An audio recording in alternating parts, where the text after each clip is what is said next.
Selamat datang di channel Cerita Cinta, channelnya Cerita Cinta Romantis. Sebelum lanjut, mohon dukungannya dengan like dan subscribe dulu. Ternyata aku anak orang kaya. Bagian 114. Di dalam kantor CEO Lowe's Group, Friendly sedang mondar-mandir saat ini. Rencana penyergapan Damon oleh keluarga Ignarsson telah gagal tadi malam. Jadi untuk Lowe's Group, situasi ini tidak terlalu optimis. Lebih tepatnya sangat tidak baik. Tiba-tiba Isabella, yaitu asisten sekaligus sekretarisnya, mengetuk pintu kantor. Masuklah. Friendly sedang duduk di sofa sambil menuang secangkir teh dan mencoba untuk meredakan kecemasannya. Tuan CEO, laporan minggu ini menunjukkan bisnis utara kota sudah meningkat besar. Dan volume pengiriman barangnya juga hampir melampaui pusat Lowe's Group. Ini adalah laporannya, kata Isabella. Apa? Mana mungkin bisnis perusahaan cabang bisa sebesar itu? Kau yakin tak salah lihat? Friendly sibuk dengan urusan aliansi bisnis Bandung baru-baru ini. Jadi tidak terlalu memperhatikan Giselle di utara kota. Karena menurut pendapatnya, pasar utara kota itu dimonopoli oleh 3 keluarga besar. Jadi cabang itu sepenuhnya hanya perusahaan cangkang tanpa isi. Tidak salah lagi, Tuan. Giselle sudah memonopoli pasar pasokan kain, kulit, wol, dan yang lainnya di utara kota. Jumlah karyawan di cabang sekarang sudah lebih dari 200 orang. Kata Isabel sambil menyerahkan dokumen bisnis kepada Friendly. Mustahil, mana mungkin Giselle itu mampu memonopoli pasar di utara kota? Friendly tampak tidak percaya. Segera mengambil dokumen laporan bisnis utara kota yang diserahkan oleh asistennya. Dan langsung berdiri dari sofa begitu melihat isinya. Perkembangan ini terlalu cepat. Hanya kurang dari sebulan, bisnis gadis haram ini sudah tumbuh sedemikian rupa. Kalau diberi lebih banyak waktu lagi, bukankah itu akan menjadi perusahaan besar? Friendly diam-diam terkejut. Kemampuan putri haramnya benar membuat semakin kaget. Bahkan 3 keluarga besar di utara kota bersedia bekerja sama. Sungguh tak terduga sekali. Tidak, aku harus mencari tahu dan mencari cara untuk menekannya. Kalau dibiarkan berkembang terus, mungkin aku saja tak akan mampu tekan lagi. Apalagi Era nanti. Friendly mengurutkan keningnya. Dia ingin bisnis keluarga ini diwariskan kepada putranya Era, bukan Giselle yang merupakan putri haram. Friendly mondar-mandir di dalam kantor sambil memikirkan tindakan pencegahan. Tapi tetap tidak menemukan solusi walau sudah berpikir lama. Jadi ia berkata kepada Isabel, panggil Frank ke sini. Friendly sangat mempercayai sepupunya, sampai-sampai mengangkat sepupunya menjadi manajer umum di perusahaan. Kuncinya adalah sepupunya banyak akal dan cerdas. Tak lama kemudian Isabel memanggil manajer umum ke tempat. Sio, ada masalah apa memanggilku ke sini? Begitu Frank masuk, dia langsung tahu pasti ada masalah besar saat melihat wajah Friendly yang tidak baik-baik saja. Apakah kau yang menyarankan Giselle pindahkan ke utara kota? Sekarang terjadi masalah besar, kata Friendly dengan sakit kepala. Masalah besar apa? Frank mengerutkan kening dan melanjutkan setelah berpikir sejenak. Apakah tentang peningkatan mendadak bisnis cabang utara kota? Ya, apakah sudah tahu? Kenapa tak memberitahuku? Di sana sudah lebih dari 200 karyawan. Kalau Giselle dibiarkan berkembang terus, takutnya bahkan aku saja tak akan mampu menekannya lagi. Friendly berkata dengan tidak sabar. Kalau Giselle semakin sukses, kemungkinan besar Giselle akan keluar dan membuka perusahaan secara mandiri. Itulah yang paling ia khawatirkan. Perkembangan Giselle di utara kota memang di luar dugaanmu. Tapi perkembangan cabang di sana juga ada baiknya buat Lowe's Group kita. Sekarang sudah saatnya kita memetik buah yang sudah panen, kata Frank sambil menuangkan secangkir teh, seolah semuanya ada di dalam kendalinya. Apa maksudmu? Friendly tidak bisa menahan diri dan bertanya saat melihat Frank yang sangat percaya diri. Karena tahu sepupunya ini pasti sudah berpikir sebuah solusi. Pakai cara lama saja. Promosi Giselle itu jadi wakil manajer umum perusahaan ini. Dan gunakan alasan itu untuk memindahkannya kembali ke sini. Lalu mengutuskan seseorang untuk mengambil alih cabang di utara kota. Dengan begitu, bisnis utara kota tidak perlu ditutup. Dan Giselle cuma dapat pekerjaan menganggur, sekaligus berada dalam pantauan kita. Ini namanya membunuh 2 burung dalam 1 batu. Frank memang licik.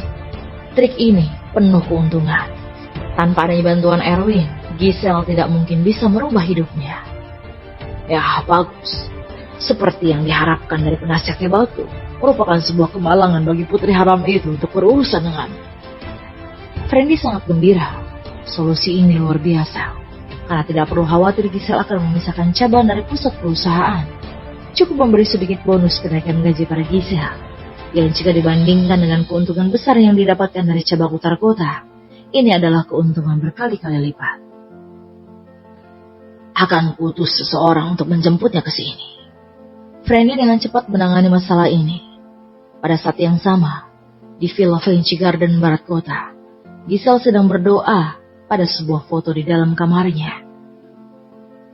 Di foto tersebut ada seorang wanita yang cukup cantik. Terlihat sangat mirip dengan Giselle tapi sedikit lebih tua. Bu, aku sudah mengalami penghinaan selama ini. Dan hari ini adalah saatnya bagiku untuk membalas dendam.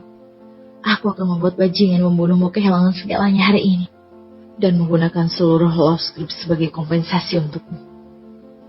Giselle berkata dengan nada dingin. Kemudian berdoa dengan serius kepada foto tersebut. Alasan mengapa dia hanya menahan semua penghinaan dalam keluarga Lawrence selama ini, karena masih belum menemukan kesempatan untuk membalas dendam. Dan hari ini akhirnya tiba. Setelah itu Giselle memakai gaun favorit ibunya, membuatnya merasa seolah ibunya sedang berada di sisinya. Namun, gaun merah mawar ini ternyata juga menonjolkan bentuk tubuhnya yang bagus dan anggun, sehingga membuatnya terlihat lebih seksi dan cantik. Dapat dibayangkan bahwa dulunya ibunya Giselle juga memiliki tubuh yang seksi dan juga paras yang cantik. Saat Giselle hendak berbalik dan keluar, dia menerima telepon dari Friendly dan tanpa sadar mengangkatnya. Giselle, terima kasih atas kerja kerasmu di utara kota baru-baru ini. Ayah akan mengingat jasamu di dalam hati dan tak akan memperlakukanmu dengan buruk. Ayah sudah putuskan untuk mempromosikanmu menjadi wakil manajer umum di perusahaan pusat dengan gaji 2 kali lipat lebih banyak. Tetaplah di perusahaan pusat. Kamu tidak perlu bekerja terlalu keras lagi setiap hari. Kata-kata Friendly yang tampak sangat khawatir terdengar melalui ponsel. Sedangkan bisnis utara kota, ayah akan mengutus seseorang untuk mengambil alih. Jadi tolong bantu ayah tangani pengalihannya ya. Baik ayah, aku akan ke perusahaan nanti. Giselle menjawab dengan nada dingin. Hatinya benar-benar terasa dingin. Giselle tahu dengan jelas niat Friendly. Friendly itu khawatir tentang putri haramnya akan berkembang pesat di utara kota. Jadi ingin memetik buah hasil panen dan memindahkannya ke perusahaan pusat dengan alasan promosi agar bisa diawasi secara ketat. Cara ini sudah dialaminya berkali-kali dan Giselle otomatis sudah tahu. Oke, akan ayah sambut secara langsung nanti. Friendly melakukan yang terbaik untuk menyelamatkan muka. Setelah menutup telepon, Giselle dengan sepatu hak tinggi merah berbalik dan turun dari lantai atas dengan ekspresi murah. Di sana ada Erwin, Lisa dan yang lainnya yang sedang menunggunya. Ada juga timnya sendiri, yang terdiri dari asisten, konsultan hukum, direktur keuangan, dan lain sebagainya. Yang totalnya 6 orang. Dan orang-orang ini adalah pengikut setianya. Apa yang Erwin katakan itu benar. Pergi ke utara kota akan menciptakan kesempatan untuk berkembang secara mandiri dan membentuk tim sendiri. Jadi semua ini harus berterima kasih kepada Erwin. Ayo kita berangkat. Giselle menegakkan tubuhnya dan berkata kepada semua orang. Kemudian memimpin dan berjalan di depan. Hari ini Giselle sangat menawan dan penuh aura. Seolah seperti seorang ratu yang kembali ke tahtanya. Melihat ini, sudut mulut Erwin tersenyum. Giselle yang merupakan kartu pamungkas yang sudah lama ia simpan, akhirnya bisa dikeluarkan hari ini.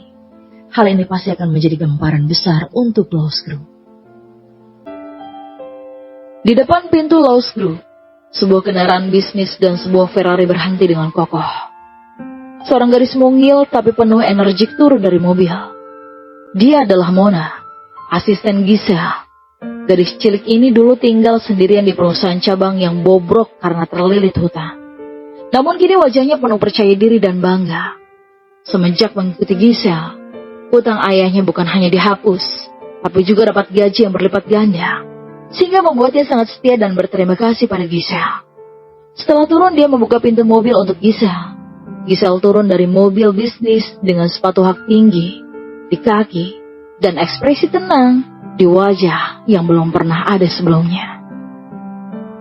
Ingat, kedatangan kita kali ini untuk mengambil alih. Jadi tunjukkan kepercayaan diri kalian. Giselle melirik timnya. Dia membawa keluar orang-orang ini dari utara kota untuk mengambil alih perusahaan pusat Lowe's Group. Kemudian mengganti setiap jabatan inti di perusahaan dengan orang-orangnya sendiri. Sehingga seluruh Lowe's Group benar-benar berada di bawah kendalinya. Dan 6 orang ini adalah tim yang benar-benar miliknya.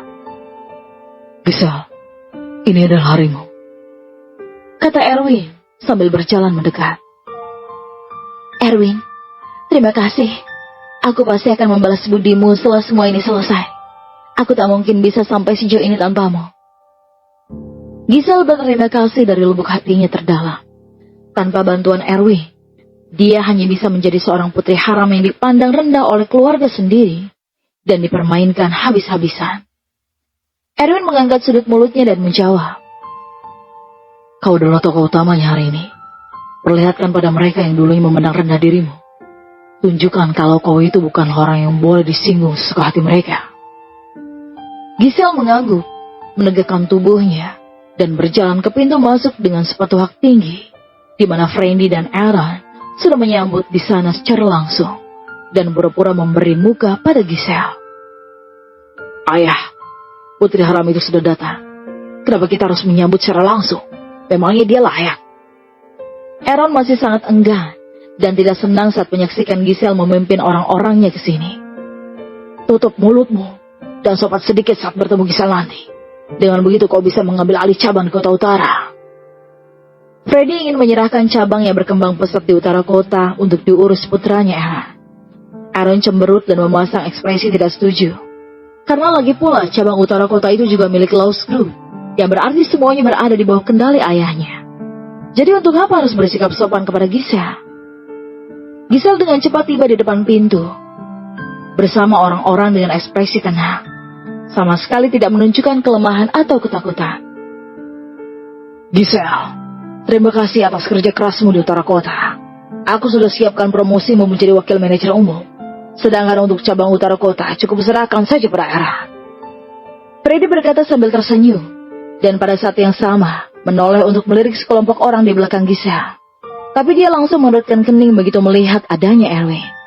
Sudut bibir Giselle tersenyum. Mengenai Frandy yang sampai datang untuk menyambut secara langsung, memang seperti yang telah diduganya, pasti punya tujuan tersendiri. Ternyata ingin menyerahkan cabang yang sudah susah payah Giselle kembangkan kepada Aaron. Terima kasih ayah. Tapi kali ini aku bukan datang untuk penyerahan cabang utara kota, tapi mengambil alih seluruh Lowe's Group. Mendengar kata-kata kasar dan arogan seperti itu, Frandy mengerutkan keningnya. Aaron yang di sebelahnya bahkan tidak tahan lagi dan menunjuk hidung Giselle sambil marah-marah. Anak haram, berani sekali mau ambil alih Lowe's Group, ah? Mimpi saja kau. Walau keluarga Lawrence mati semua sekalipun, Lowe's Group tetap tak akan jatuh ke tanganmu. Begitu ya? Mata Giselle menjadi dingin, melangkah maju dan menampar wajah Aaron tanpa basa-basi. Suara yang nyaris langsung mengejutkan Aaron dan juga Frandy. Dulu Giselle akan tetap sabar dan mengalah, tapi mulai hari ini dan seterusnya, itu tidak akan pernah terjadi lagi. Ditampar di depan umum, terutama di depan pintu masuk perusahaan keluarganya sendiri, Aaron tidak bisa menahan malu dan marah-marah.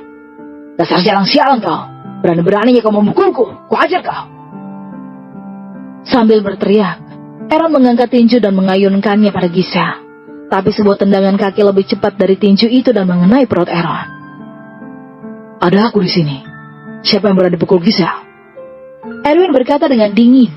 Kali ini dia bersedia berada di depan Giselle untuk membantu. Dasar pasangan zina, biar ku beri kalian sedikit pelajaran. Kawanan, cepat ke sini, hajar pasangan ini. Aaron berteriak dengan ganas, sama sekali tidak bisa menahan amarahnya. Tiba-tiba, lebih dari selusin penjaga keamanan bergegas kemari setelah mendengar teriakan Aaron. Frandy yang sebagai CEO bahkan menyetujui ini, karena dia juga ingin menekan sikap arogan Giselle. Sejujurnya, dia juga tidak senang saat mendengar ucapan Giselle tadi. Jadi sekalian ingin memberi Giselle pelajaran dan membuatnya sadar diri. Namun sebelum selusin penjaga keamanan mendekat, Sarah, Lisa, dan Leona yang berada di belakang Erwin langsung menyerang duluan Dan dalam waktu kurang dari 1 menit, selusin penjaga keamanan itu sudah tumbang semua. Melihat ini, Frandy dan Aaron terkejut dengan kemampuan dan kekuatan ketiga orang ini yang bisa mengalahkan selusin orang semudah itu. Giselle, apa yang kamu lakukan? Memberontak ya?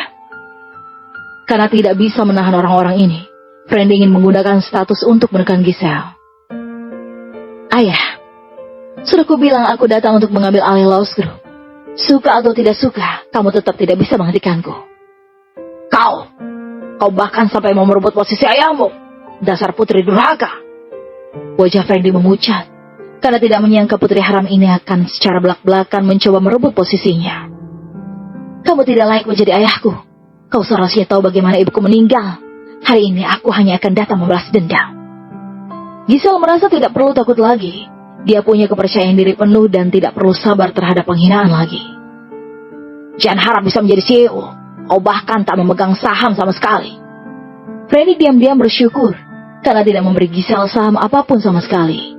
Itu adalah langkahnya untuk mencegah situasi yang akan terjadi seperti ini. Namun Giselle hari ini sudah berbeda dari sebelumnya.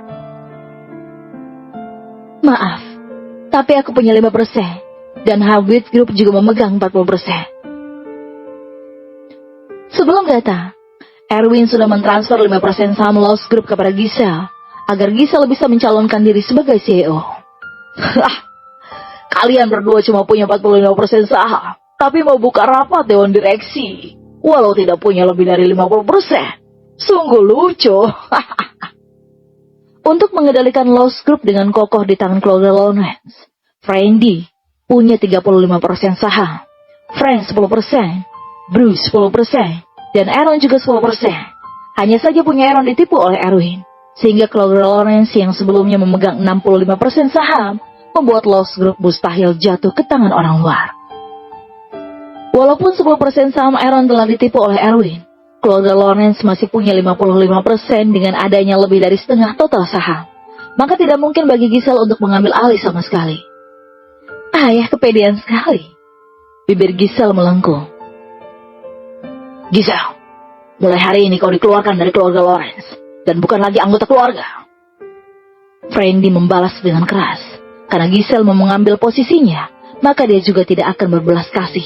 Keduanya benar-benar telah memutuskan hubungan. Frandy, kita lihat saja siapa yang akan dikeluarkan. Tiba-tiba Giselle berteriak keras. Kau mau mengeluarkanku, ah? Jangan pikir bisa membalikan keadaan cuma dengan dukungan Habit Group tanpa memegang lebih dari 50% saham. Jangan harap bisa melewatiku dan membuka rapat dewan direksi secara paksa, kata Frandy dengan arogan dan percaya diri. Namun pada saat ini, sebuah mobil Mercedes-Benz berhenti di depan pintu perusahaan, dan seorang pria parubaya turun dari mobil itu. Pria parubaya itu mengenakan kemeja abu-abu dengan wajah jujur dan berdedikasi, tapi punya tatapan yang tajam. Melihat pria ini, Frandy terkejut. Adik kedua, kenapa datang ke sini? Apakah ada masalah pabrik? Orang yang datang adalah adik kedua Frandy sekaligus paman kedua Giselle, Bruce Lawrence. Setelah keluar dari mobil, Bruce mengabaikan Frandy dan langsung mendekati Giselle sambil meminta maaf. Maaf Giselle, paman keduamu ini sudah tua dan bangun kesiangan. Rapat dewan direksinya belum mulai kan? Begitu kata-kata itu keluar, Frandy dan Aaron menarik nafas dalam. Situasi apa-apaan ini? Sejak kapan Bruce begitu akrab dengan Giselle? Jangan-jangan Frandy tiba-tiba merasakan firasat buruk di dalam hati, dan keringat dingin juga langsung mengalir di dahi. Ayah, sekarang paman kedua sudah mendukungku dengan 10% sahamnya. Jadi kami punya 55% saham. Walaupun kamu tak setuju sekalipun, kami tetap bisa buka rapat secara paksa. Mana mungkin, itu mustahil. Frandy yang mendengar terus berkeringat dingin, karena tidak percaya adiknya sendiri akan berbalik untuk mendukung putri haram itu. Frandy tiba-tiba menahan Erwin. Ini semua pasti ulah Habit Group. Jika tidak, dengan kemampuan dan identitas Giselle, mustahil Giselle bisa didukung adik keduanya. Walaupun sudah mengerti akan situasi semua ini, tapi sayangnya sudah terlambat. Kubilang kali ini aku datang untuk mengambil alih Lost Group. Mau tidak mau, kamu takkan bisa menghentikanku, kata Giselle setelah melangkah ke arah Frandy. Bersiaplah untuk rapat dewan direksi dalam pemilihan ulang CEO dan pergantian karyawan perusahaan. Giselle sudah menunggu lebih dari 10 tahun untuk mengatakan ini. Sekarang tinggal selangkah lagi, Lost Group akan menjadi miliknya. Bersama